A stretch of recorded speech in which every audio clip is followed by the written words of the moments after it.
going to call to order the Tuesday, December 1st meeting of the Corte Madera Town Council. Rebecca, can we have a roll call, please? Councilmember Casissa? Here. Councilmember Lee? Here. Councilmember Ravazio? Here. Vice Mayor Kuhnhart? Here. Mayor Beckman? Here, thank you. We'll hold off on the salute to the flag until we start the open portion of our meeting. So we're going to take public comment right now on our closed session item, which is conference with legal counsel regarding existing litigation. If any members of the public would like to comment on this item, please go ahead and put your hand up via Zoom or email public comment at tcmmail.org. And to give folks a second here to put their hands up if they want to. And Rebecca, did we get any email comments on our closed session item? Not on the closed session item. We did not receive any emailed public comments. Great, thank you. And I don't see any hands going up here. So the council is going to adjourn to our closed session now, and we'll be back for the public portion of the meeting at 6:30. Okay, I'm going to pause the recording, share the closed session screen, and join you there shortly. Great. Start the recording.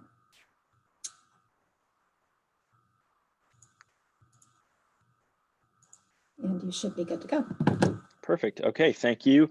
Hi, everybody. This is the Tuesday, December 1st meeting of the Corte Madera Town Council. We've already done our roll call and our call to order. We're going to report out of our closed session right now. The item was existing litigation in the matter of Portland versus the United States, and the council made a unanimous decision to not proceed with that litigation at this time. So we're going to move ahead with our agenda now, starting with our salute to the flag. So please join me in the Pledge of Allegiance. I pledge allegiance to the flag of the United States of America and to the republic for which it stands, one nation, under God, indivisible, with liberty and justice for all. Thank you, everybody. Now it's open time for public comment. This is an opportunity for members of the public to comment on any item that's not on our agenda. Members of the public are going to be given 3 minutes apiece. You can either raise your hand via Zoom or email public comment at tcmmail.org. So if you're on the line and you'd like to comment on something not on our agenda tonight, please go ahead and raise your hand. Rebecca, did we get any emailed public comments for open time? We did receive one emailed public comment for open time. Great. And is that person on the line, do you know?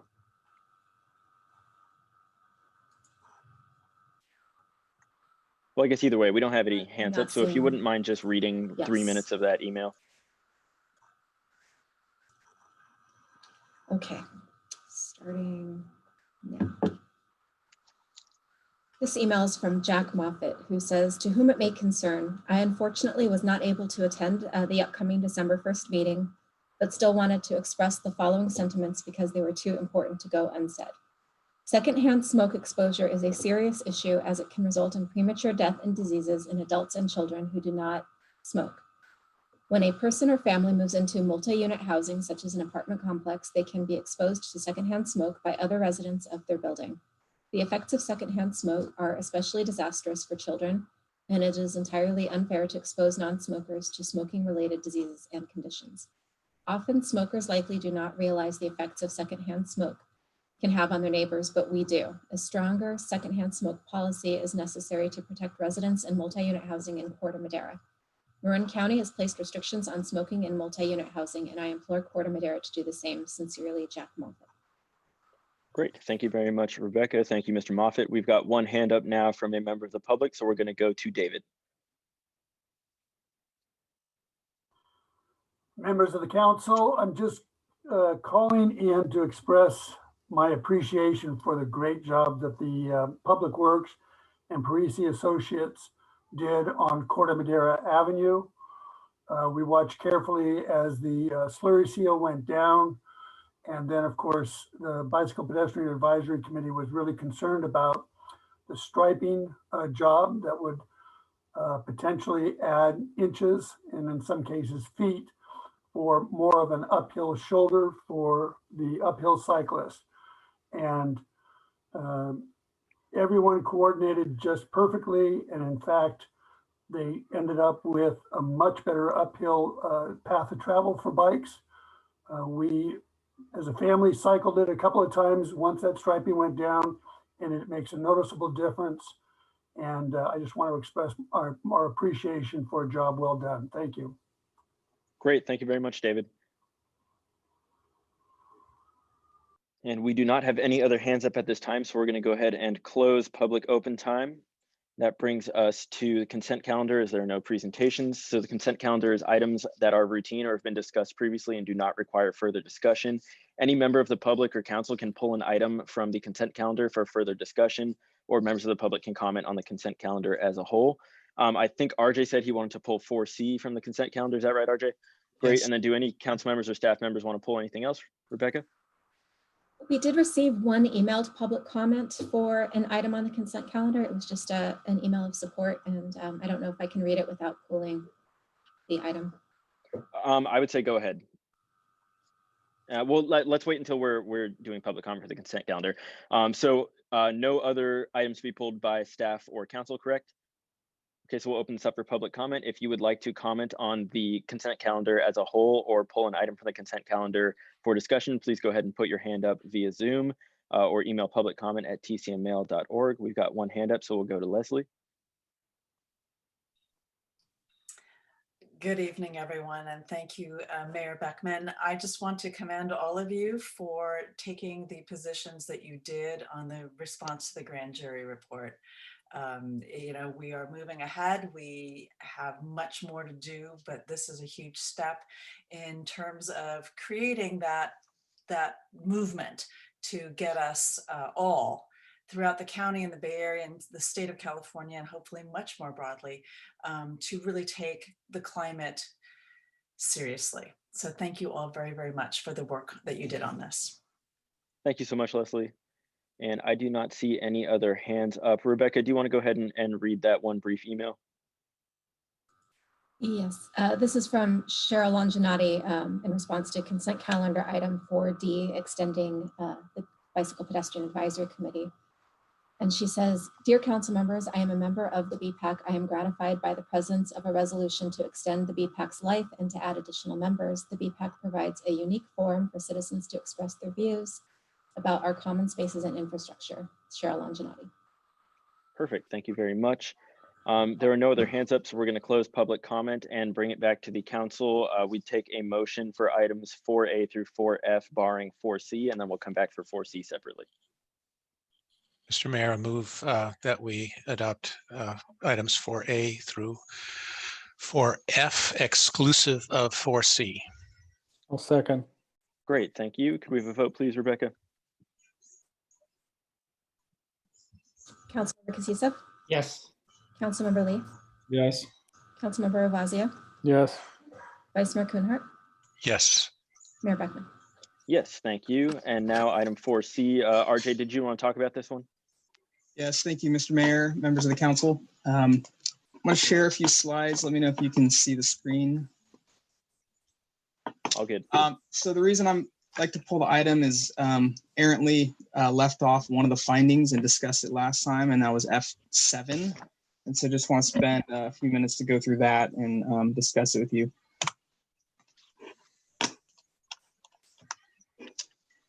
So we have two responses or draft responses, one from County of Marin and one from City of Santa Fe, and both are fairly similar in the response to this item. So the finding by the civil grand jury was cross-jurisdictional collaboration and coordination will be required for successful adaptation efforts, but Marin lacks an overarching organizational or governance structure to facilitate this. And so County of Marin, acknowledged that there's no single entity, but it did, point to all of these other multi-jurisdictional collaborative efforts, which are also, fairly large in size on their own. Also talked about, the Marin Wildfire Prevention Authority in particular, and just kind of thinking about that versus some of the other ones there, we're talking different types of events, requiring different types of specialties. And so the question becomes, how much can you, put on one overarching jurisdictional plate or authority? So that's kind of one of the core discussion items. And so that's kind of the gist of their response. They feel like they're covering all of the areas, but through, these individual subsets. Santa Fe had a similar response and kind of elaborated a little bit on that, where it talked about the different types of climate impacts, and some are natural, some are human man-made disasters or threats, and really that breadth of different things that each of these subsets has to kind of wrangle with, and so that was kind of embedded in their response as well. And something that was prepared internally was similar on those lines, to draw to those large but smaller subsets, Bay Wave, the Marin Climate and Energy Partnership, the Marin Wildfire Prevention Authority, and others. And then also talk about, what we've done at the town level with our 2000, soon to be 2001 Climate Adaptation Plan and Climate Action Plan, and how, I think collectively we feel where we've gotten thus far without that overarching authority. And so, it doesn't take away from the idea and spirit of being aware of additional collaboration and really making sure that doesn't go by the wayside. But it also this response doesn't clearly support an overarching multi-jurisdictional government entity, because it's hard to really make that conclusion at this time. So that's kind of the sense of it. Unclear if individual jurisdictions or the county as a whole would benefit from empowering one of these ongoing interjurisdictional collaborations, or a completely new government entity with overarching responsibilities and authority. So that was just something we drafted and came up with at a staff level, and wanted to get your feedback. Awesome. Thank you, RJ. Any questions from the council for RJ on this? Just scrolling through my little windows here. I don't see anybody. Okay, so we'll open this up for public comment. If any members of the public would like to comment on what we just heard, please go ahead and raise your hand via Zoom or email publiccomment@tcmmail.org. I believe Rebecca said that we did not have any emailed comments for this when we just checked. I'm not seeing any hands go up, so we'll go ahead and close public comment and bring it back to the council for any comments or possible motion on item 4C here.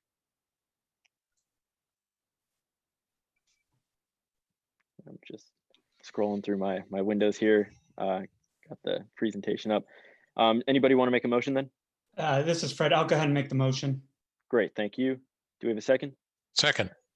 Great, thanks, David. Becca, can we have a vote, please? Okay, vote on 4C. Councilmember Casiso, Yes. Councilmember Lee, Yes. Councilmember Ravazio, Yes. Vice Mayor Kuhnhart, Yes. Mayor Beckman. Yes, thank you, everybody.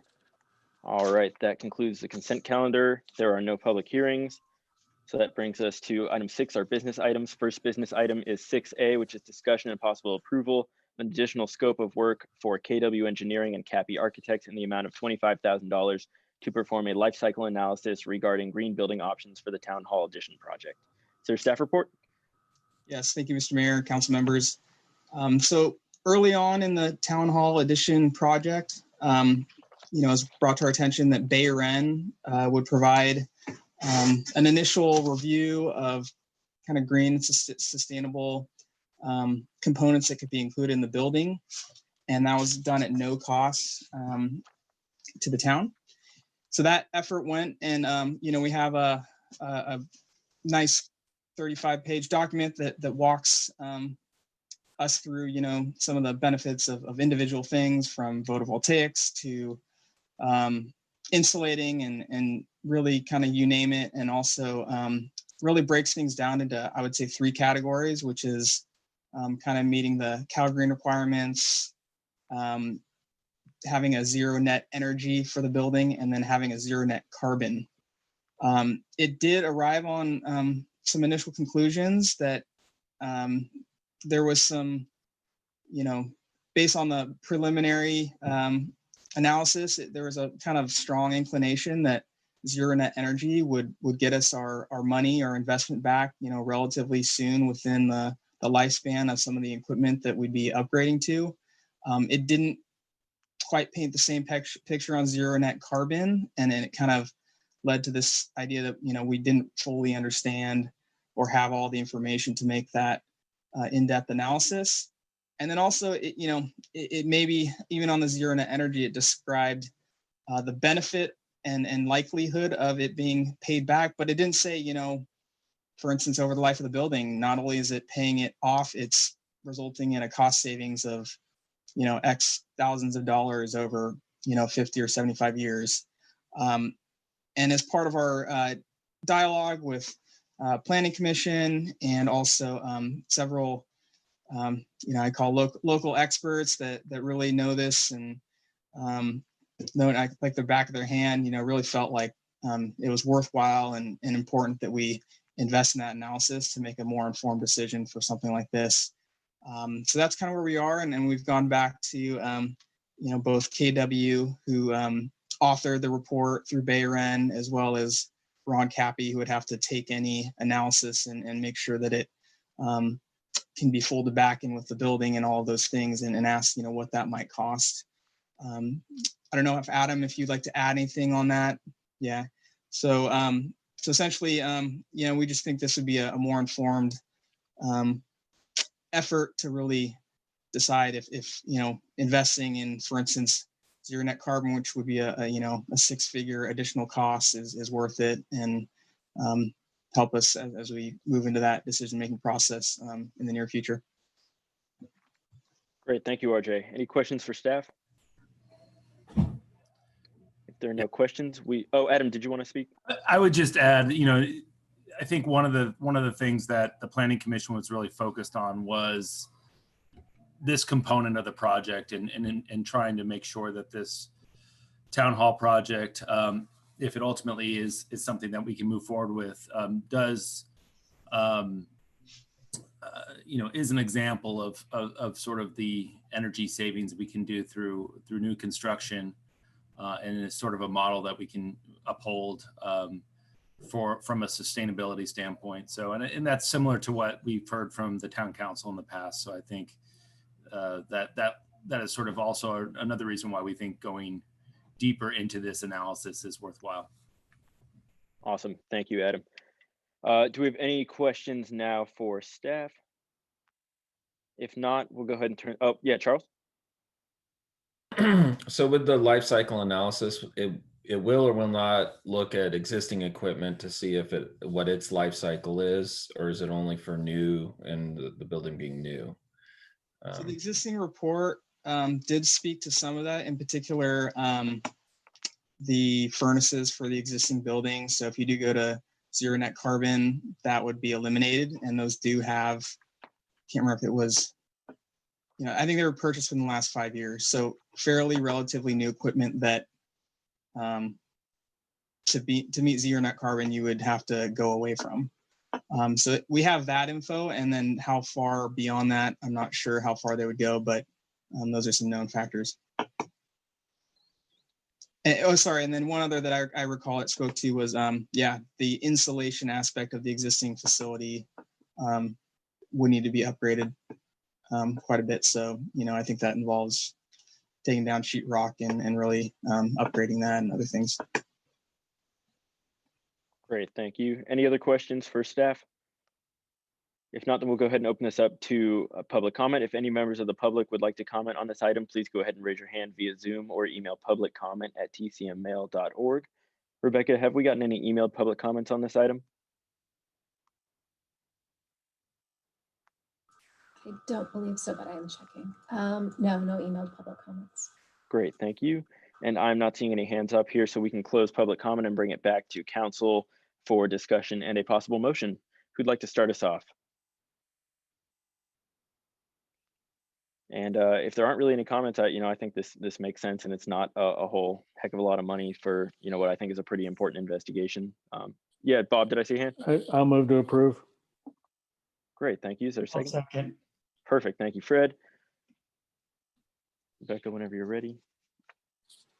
Councilmember Kosicek, Yes. Councilmember Lee, Yes.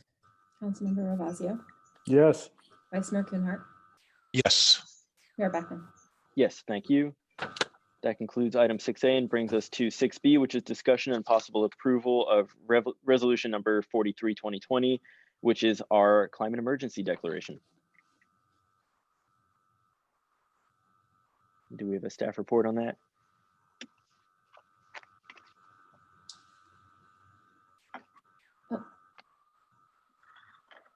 Hold on, sorry, I was on mute. Okay, can everybody see the screen? Yes. Try to blow it up a little bit. Okay, so thank you, Mr. Mayor, members of the council. Again, this came really from conversations with the mayor and vice mayor, and recently all the work of the climate action plan with Phil Boyle, our senior planner, and staff, and the recent review of that plan with our Corte Madera Climate Action Committee, which the mayor and vice mayor are also a part of. And I'll just start with me. I've said this a couple of times now. I think historically, the town of Corte Madera really doesn't pass resolutions or get involved on the national level or really on the world level of issues and passing resolutions, really focusing inside out. But as we've gone through and had many discussions over, the climate, our climate adaptation workshop that we had recently, you're starting to see a real sense of urgency amongst the staff. And I think we have council members that are saying it's about time, let's go, where we have a sense of urgency. And anything that impacts climate or climate change will have a drastic impact, not only on everyone in the world, but especially Corte Madera, where we're susceptible to sea level rise and fires, earthquakes, you name it, we're susceptible to it. And so we have a sense of urgency, and we've had some recent discussions where, just like the grand jury report, the climate adaptation workshops, this isn't a 50-year, it's a 50-year solve, but we need to start doing the work now. And if we don't do, shovel-ready projects over the next 10 years, our residents are going to start to be severely impacted. And so we have an urgency. And so we thought it was appropriate. And again, staff, this didn't start with staff. This started with the mayor and vice mayor and the council and the climate action committee to really bring this resolution forward and really, walk the walk. And so this was drafted by the team for your review and ultimately your approval. We're happy to answer any questions. I think there was a lot of discussions, and I'll bring it to the resolution itself. It's at the end. It's right here, where we talk about, the town council directs the town manager to work with staff to include support by the town of Corte Madera in concrete actions that are in concert with the county of Marin and the state of California in their common goal to achieve greenhouse gas net zero emissions by 2045.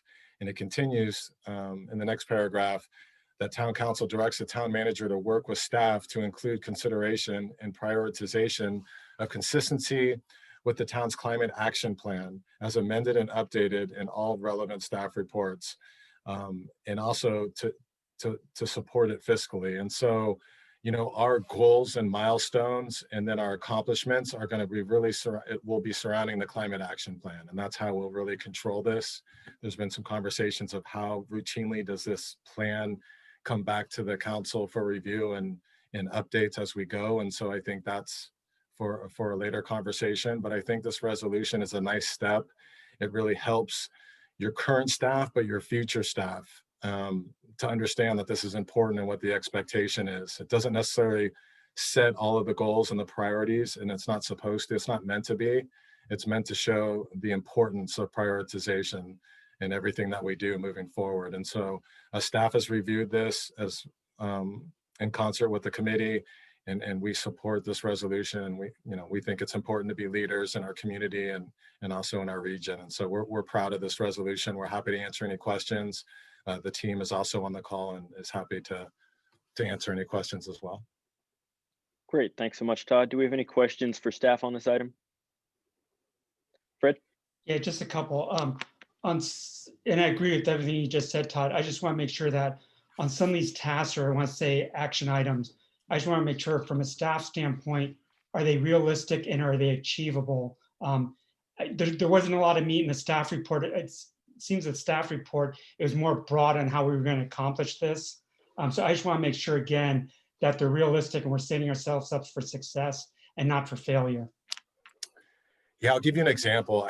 I think it's important to understand the box that's been set by our leadership, the council, the staff as we move forward. And so one of them would be, you know, to follow the goals. Of course, we're going to do what the state tells us to do, right? But the state has set some really aggressive goals by 20, you know, over the next 15 to 20 years with how we look at like electric vehicles and going away from gas powered vehicles, right?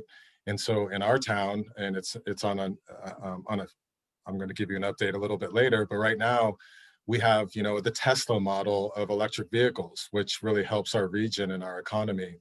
We actually have 3 similar electric vehicle companies coming into the Village Shopping Center immediately, following that same model. And so now we have the opportunity to have 4 of the major electric car dealers in our town, where then we can set policy and working with our other dealerships over the next 10 to 15 years to really move that way aggressively and being leaders. And so this resolution, it means a lot. It might not have teeth because you're not setting like 5 criteria, but it means a lot. It sets that standard of let's start working now. Let's not wait through economic development and the businesses that we bring in. And as we have opportunity, we can start through our action plan, going to council 2 years from now and saying, hey, here's an area that we're just talking about right now.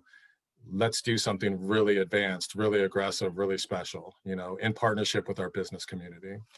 Okay. And so thanks. And staff has the bandwidth to get this stuff accomplished. When I say there's enough staffing, because I know you guys have a lot on your plate. Yeah, so this doesn't, you know, staff has reviewed it. You know, I really rely on them. Obviously, RJ and Adam and Phil, this is helpful. This doesn't hurt us. You know, again, we'll always on an annual basis with the council, we'll set the work plan. And so we'll put out the opportunities and then the council will give us their priorities and we'll come back to you with our bandwidth on an annual basis. But I'm comfortable.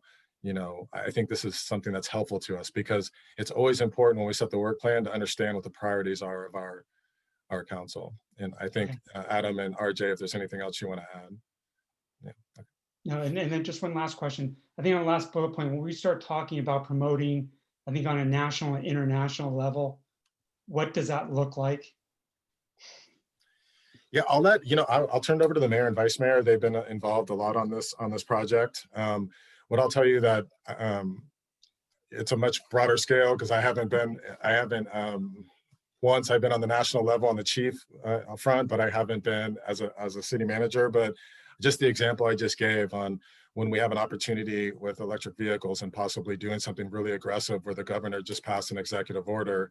I think we have an opportunity on a national level to set the stage to how you can do that, a best practice of how you work with all of your dealerships in your community and how you can actually implement something like that instead of letting it end up in the courts.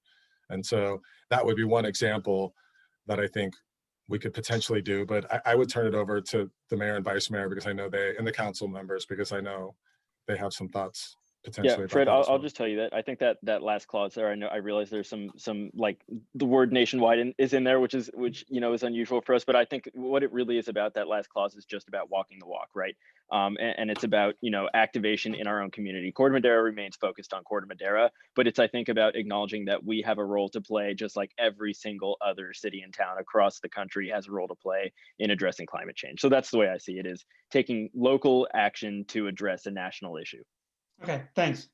Sure. And yeah, David. I just add that when we have brought state level representatives to Marin to discuss what needs to be done, most importantly, there has been a confession that at the state level, although the goals are very powerful and very strong, there's not a complete awareness of how they're going to be carried out unless we all step up. So there will be interaction with us, with the state, and I would say with the new administration, which has a really strong climate team coming in, and it's going to be interactive.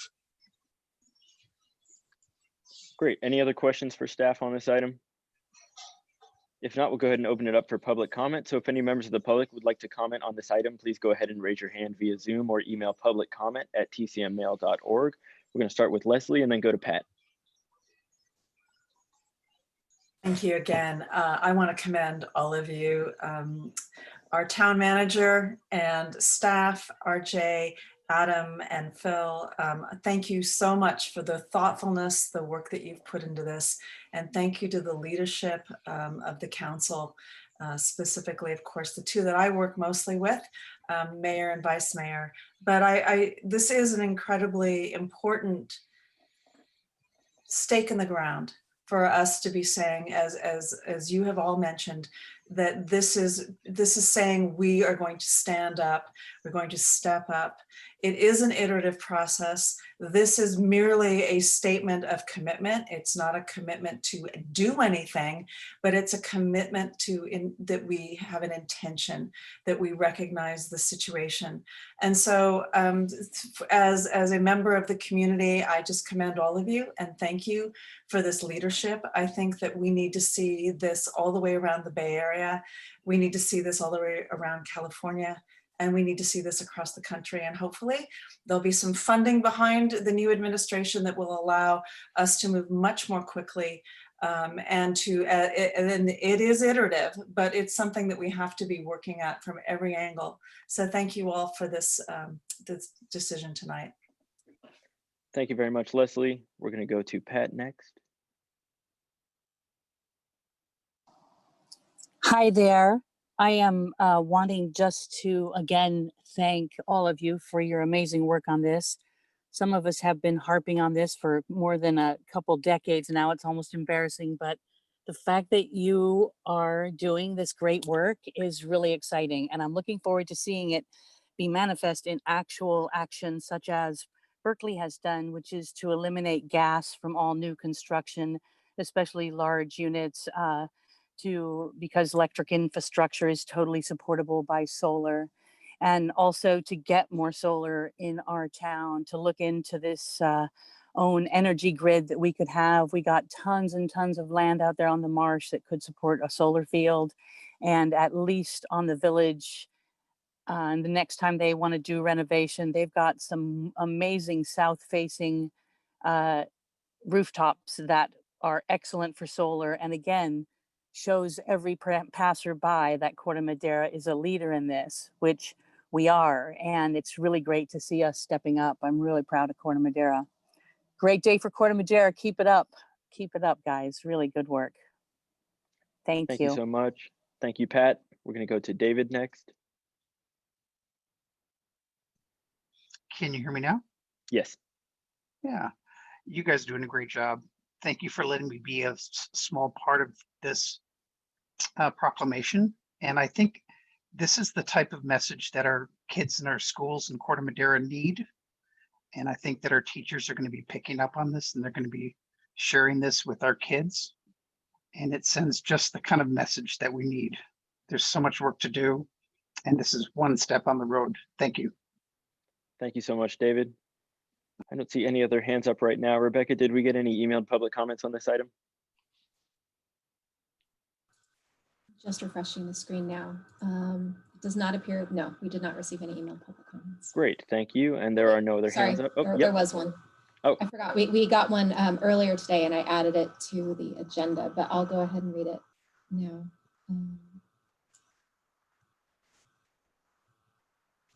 Okay.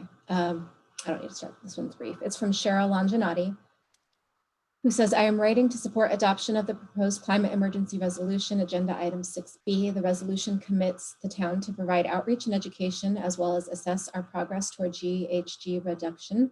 The resolution commits the town to expending funds, but does not specify amounts. That is prudent given the uncertainties posed by the current pandemic, given the gravity of our climate emergency. I hope this resolution passes unanimously. Cheryl Longinati. Great. Thank you, Rebecca, and thank you, Cheryl. We don't have any other hands up, so we'll go ahead and close public comment and bring it back to the council for discussion. Yeah, Todd? I'm sorry, just may I show you one other thing? Because sure. I just want to share my screen.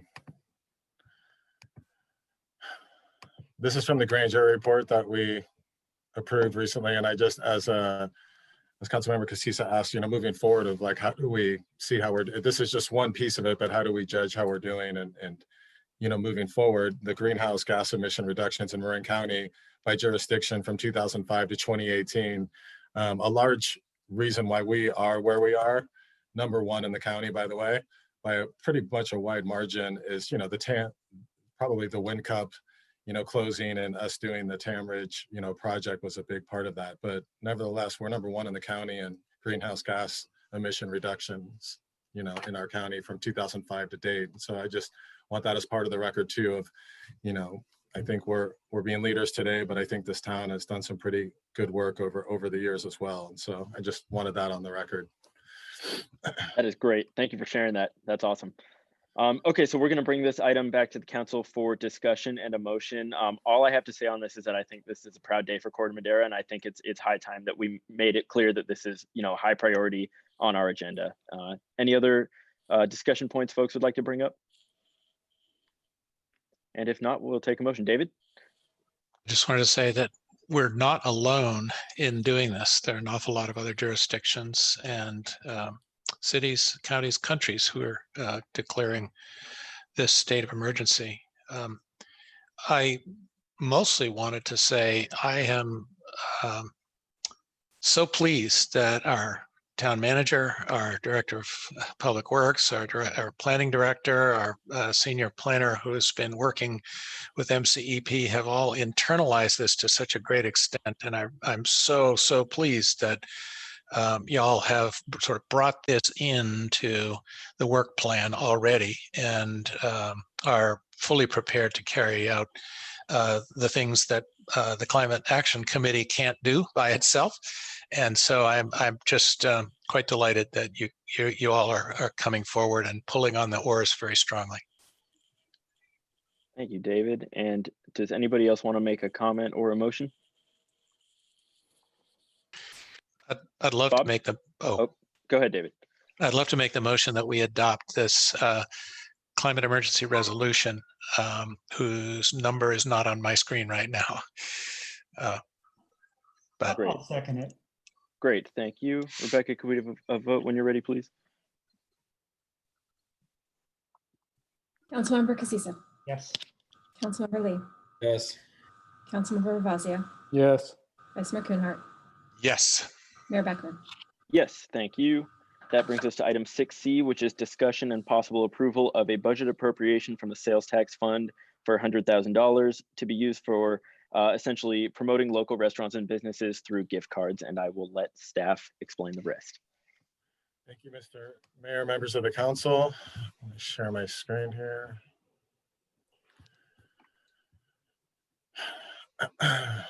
So as you all know, we've moved back to the red tier in our county recently. But when you look at what's happened statewide, it's I don't want to say we anticipated it, but we always thought when we got to the fall, we could see a slight regression, and we have. And so right now we have 51 of the 58 counties, over 99% of our actual population in the state is in the purple tier, the tier 1, the highest tier. And so when you look at Marin County, we're actually surrounded. The entire Bay Area is purple except for Marin County. We're the only one, and then some of the rural counties to the east. So that recently happened. It's a big concern, obviously, and that's what the staff immediately got together with Julie Kritzberger, our executive officer, a director of the Chamber of Commerce, and we started to just, again, think about the holiday season. How can we infuse money into the economy and really target, those small businesses to help them? And we use the gift card concept, and then also using the gift card concept, how can we help our residents, and help them with, a meal or two. And so again, it's a small gesture, but we think it's important. When you look at the county, and it's important, these numbers right now are as of yesterday. And so again, the 4 tiers, you can see we were in the orange, we're now in the moderate, and then most of the state is in the severe and the purple. If you look at all of our indicators, in order to be in any one category, to move up into a better category, they all have to be in that category or better. Right now, if you look at our numbers, we're actually in the orange. We've improved over the last week. it's really an anomaly. It's one that's just, I can't explain it. I can tell you that the reason why we went from orange to red, according to the county and Dr. Willis again, were because there were two unauthorized illegal events. One was a pretty large funeral and one was a large wedding. And those numbers impacted us so much. It doesn't take much to impact our county because of our population. We went into the red category. What I want to point out is right now we're holding steady. We're actually as of this coming Tuesday, we will remain in the red. In order to move up to the orange, we have to hold these numbers for a period of weeks. What Dr. Willis has said internally and publicly, look, if everybody in the state around us is purple, it's inevitable. We're going to move to purple, especially with the Thanksgiving holiday and especially with Christmas coming. And so what they're looking at, these numbers don't mirror the state, but we're unique again. The red line is ICU. Those are the ICU patients, and the blue line is hospitalizations. In the peak of Corona, the ICU patients were the red line was close to 10, which is really a scary number for us in our county. You know, we don't have that many hospitals. We're a small county. That's a lot. And the blue line peaked in the 20s. So right now, our numbers are good. You know, if you didn't know there was an increase, you would say, hey, we're trending good. If we keep this way, we're going to move up to the orange. But we unfortunately know what's happening around us. And so our town staff, our council, we've been educating our community of, look, we need to do our part. We are not out of this. And we need to stay vigilant. We need to stay aggressive. And so that's the message. So this isn't these numbers are just an anomaly, but I want to point them out to the council. So with that, we're looking at a couple things. So there's a couple things that we're trying to do as a town. One is I'm asking for the authority to give me $100,000 expenditure of funds and allow me to expend them as I see appropriate. And it's one I ask normally if I have time to come to you within a 2-week period, I will, but it's going to be a moving target. And so the first one I felt so strongly, I felt that I had the authority, spending authority. I gave the authorization for approximately $20,000 in funds. We immediately bought gift cards from those smaller businesses, working with Julie from the chamber and our staff to make those purchases. Andy's Market, and a lot of our smaller restaurants to buy those business cards and then to provide food through the Thanksgiving holiday. And then again, as we head to Christmas. We also partnered with the help of Ashley, our Parks and Rec director, with the school districts. There's approximately 120 families in need. And so our thought is to give them $100 gift certificates to Andy's Market and other restaurants to help them with some food. And so it's a twofold. It helps residents and families, and it helps the business community. We're trying to infuse money into our restaurant economy as indoor dining is no longer allowed, and as we head into the fall. And so the other piece is the remaining $75,000 to $80,000 could be used to partner with the Corte Madera Community Foundation. I've talked to Councilmember Ravazio about it, and then other nonprofits in our area to help our business communities with outdoor tents, possibly heating assistance, anything we can do to help them, move forward and support them through this season. The other piece that we're looking at, there's been some questions, like Councilmember Casisa and others have asked, what can we do about business license help for some of the smaller businesses? And so business licenses are due at the end of every year. So December 31st, they're due. We receive about $585,000 a year in business license revenue. I am not prepared. As I've said in the past, I'm not prepared yet, but things are looking, I will be there probably in January, February, no later than March, to really give an assessment to the council on what we can do about business license support to the smaller businesses. But what I'll tell you is, for those businesses that are smaller, 50 employees or less, mom and pops type of businesses in our community, the business licenses cost anywhere from $80 to $250. So it's a low number, but for us, it's significant. So what we're doing as a staff, we thought it was appropriate to kind of let's buy us some time. Let's buy our business community some time.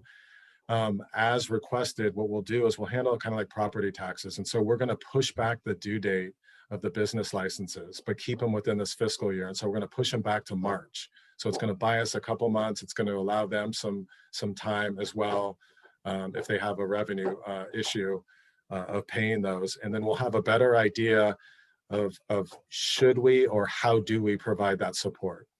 And so I think that's a good medium. It's a good way of continuing the conversation and doing all we can.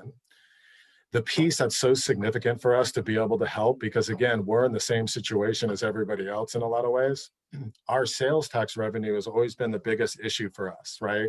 It ebbs and flows, and that was our most significant problem. This fiscal year, we anticipated that we were going to receive about $6.8 million in sales tax revenue.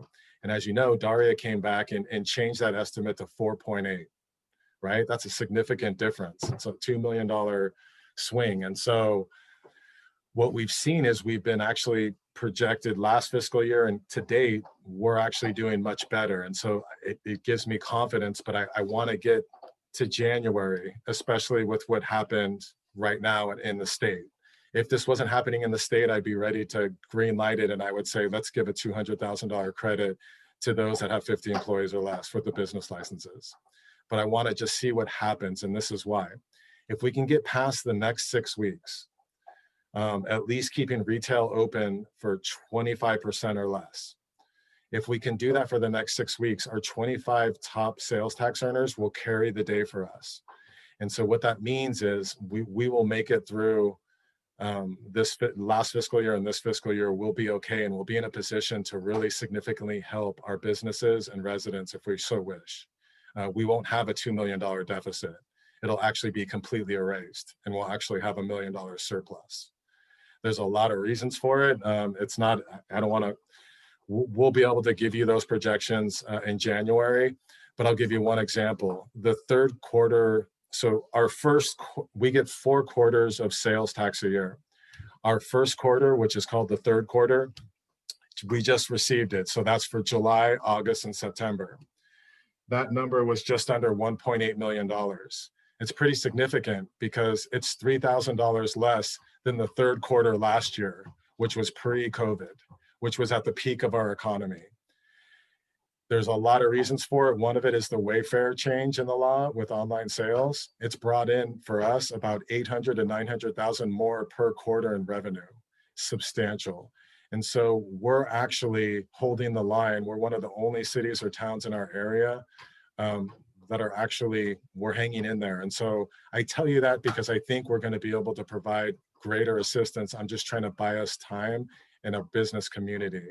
And so right now for the business licenses, I ask that the council support that decision to say, hey, let's prolong the due date and any fines and buy us all 3 months. And if we come back, it will be my intent to throw out an option for council to consider to give some credits to the smaller business communities to help them through it. Again, if we can get through this next 6 weeks, because those next 6 weeks are what actually carry the day for the 25 top sales tax earners. And it's just our most precarious time in the state of California with COVID. And so there's still some unknowns, but there are some positives as well. So the other piece, again, it seems like a low dollar amount, but I think $100,000 will allow staff to really help those small businesses moving forward. And it's just not us providing assistance. There's a lot of nonprofits, a lot of good work happening, and I think we should be part of it. And so that's the request. I'm happy to answer any questions. Sorry if I gave you too much info, but there's a lot of moving parts to it. But I think we are going to be positioned, if we can stay in the red or keep 25% of the retail open for the next 6 weeks, we will have a significant fund to help if we so wish. And we are right now, we are currently, it would take a $7 million swing in revenue to actually consider cutting services. If you want to just get to where we are compared to our cohorts with service delivery, we're in a strong situation right now. So. Great, thank you, Todd. Any questions for staff on this item? And if not, we can go ahead and open this up to public comment. So if any members of the public would like to comment on what we just heard, please go ahead and raise your hand via Zoom or email publiccomment@tcmmail.org. We'll give you guys a minute there to raise your hands if you want to. Rebecca, did we get any emailed public comments on this? We did not receive any email public comments. Great, thank you. And I do not see any hands up from folks in the audience. Oh, here goes one. It's Leslie, so we'll bring her on. Again, I just want to thank all of you. Todd, I saw you years ago when you were still a chief, making a presentation about something somewhere, and thought, this person has a huge heart and a huge brain and knows how to get things done. And I'm just so impressed. I've lived in this town for almost 4 decades. And I used to say I just slept here in Corte Madera because I was always disappointed in how we did what we did. But this group that I am listening to this evening and so many other meetings, I'm so proud of all of you and proud of our town. And I commend all of you. Not just about climate stuff, it's way more than that. So I hope that all of you will vote in favor of what Todd is proposing. It sounds both fiscally sound as well as and good for the community in other ways. So thank you. Great, thank you, Leslie. All right, there are no other hands up, so we will close public comment and bring this item back to the council for discussion and a motion. Would anybody like to start us off here? We'll go Bob and then Fred. Yeah, Todd, thank you so much for doing this. Again, I know you and I talked about this a little bit today, but this is, I think, a great idea. I think we absolutely need to do this. We need to do it now. We need to do as much as we can. Some of these small businesses, especially the restaurants, are really hurting right now, and we just need to get them through this time. And I'm really pleased that we're in a position to do it, and I think we need to do this. And I will move to approve. Thank you. Thank you, Bob. Fred, did you want to go ahead and say anything? Oh, you're muted there. Sorry.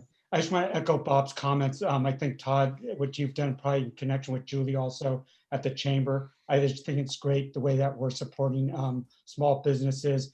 And I would support also your suggestion about moving the business licenses back, I think, to March, you said, or so, as part of this package. And I'll second the motion. Great. Did anybody else want to make any comments before we go ahead and vote on this, David?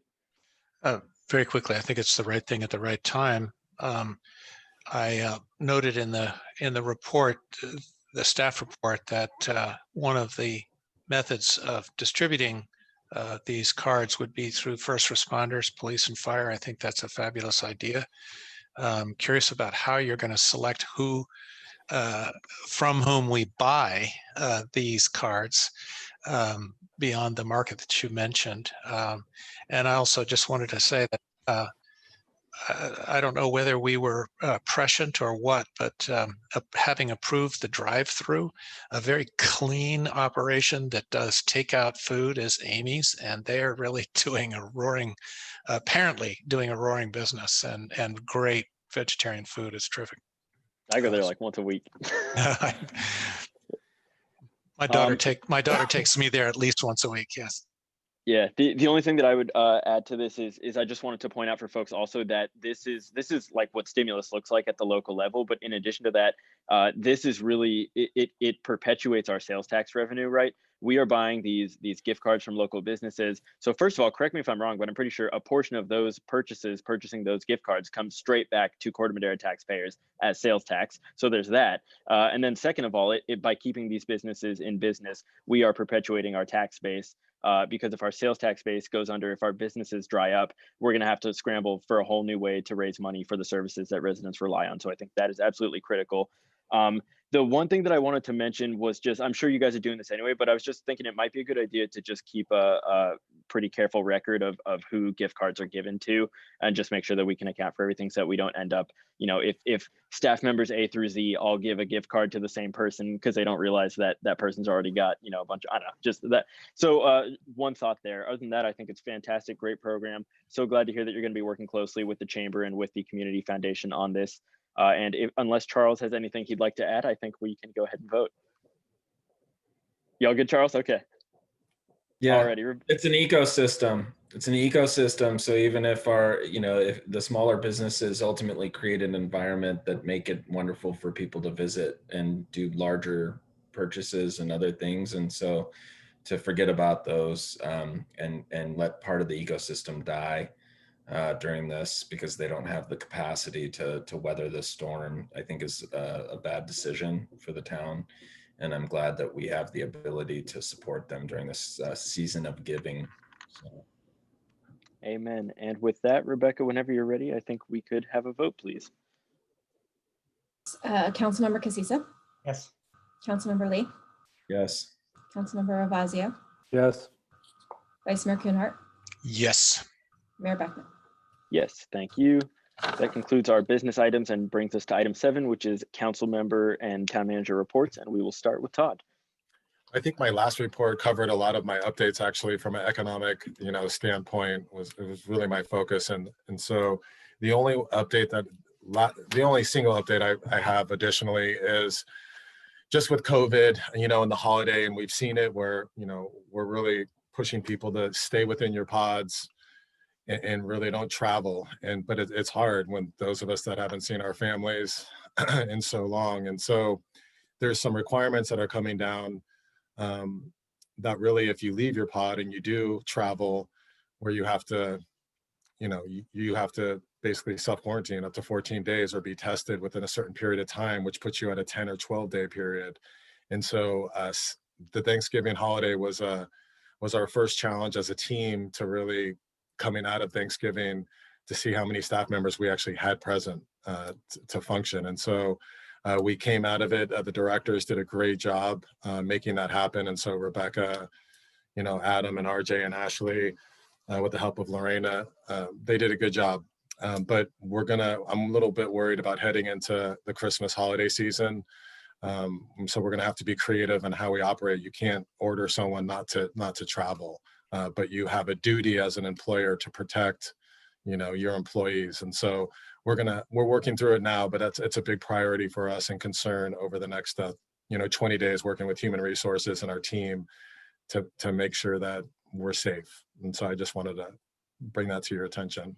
And then again, Ashley will be here at the request of council at the next meeting to give a presentation of all the great work that's going on with the commission and Parks and Rec. So we're excited about that. Fantastic. Thank you for sharing that with us. We'll do council member reports. We'll start with Fred. I had nothing to report. Great. Charles? I attended the TAM meeting. I think one of the more exciting things with that is that there's $40 million of state funding that's going to be allotted for the Highway 37 portion, which even though it doesn't directly affect us here, I think it's huge for Marin, and I was really happy to hear that.